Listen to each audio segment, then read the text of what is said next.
Hi, and welcome to Leslie's Pool Care Tips. I'm Rick with some rather shocking news. That's right, we're going to talk about shocking basics. You may already know that chlorine attacks and sanitizes bacteria so that your pool is safe to swim in.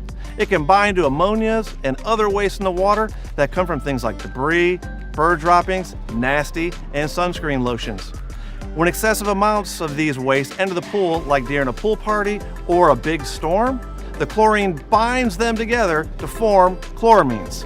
Chloramines smell like ammonia chlorine, and they can irritate your skin and your eyes. The only way to break up and release chloramines is to raise the chlorine level to a very high level for a period of time.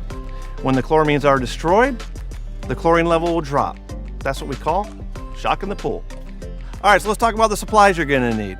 You may need a chlorine shock, a non-chlorine shock, and you're gonna need a test kit or test strips to determine which shock is right for you. So before we start, it's always important to make sure your pool pump is running before adding chlorine to the pool. It's also really important to make sure you read the label instructions on the back of any chemical before adding it to the water. How do you know when to shock the pool? Well, the first thing you want to make sure is that you test the water. After you test the water, if you see that the chlorine level is low, then you're going to use a chlorine-based shock.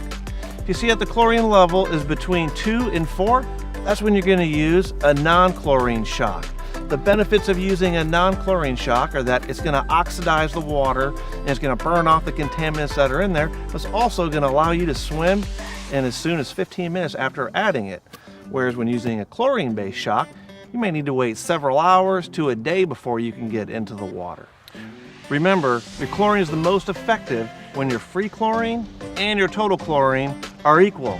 If there's not, we'll supply you with more details in the link below and how you can address it. When it comes to shocking your pool, don't just throw the package in the pool or use your teeth to open it. That never ends well.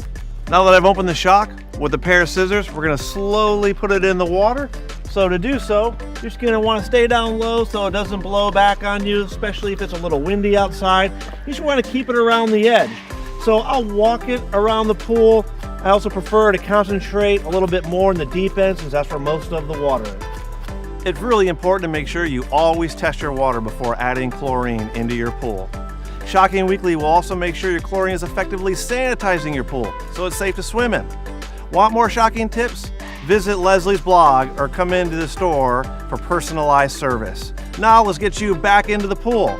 Hey, I'm Rick, and thanks for joining me for Leslie's Pool Care Tips.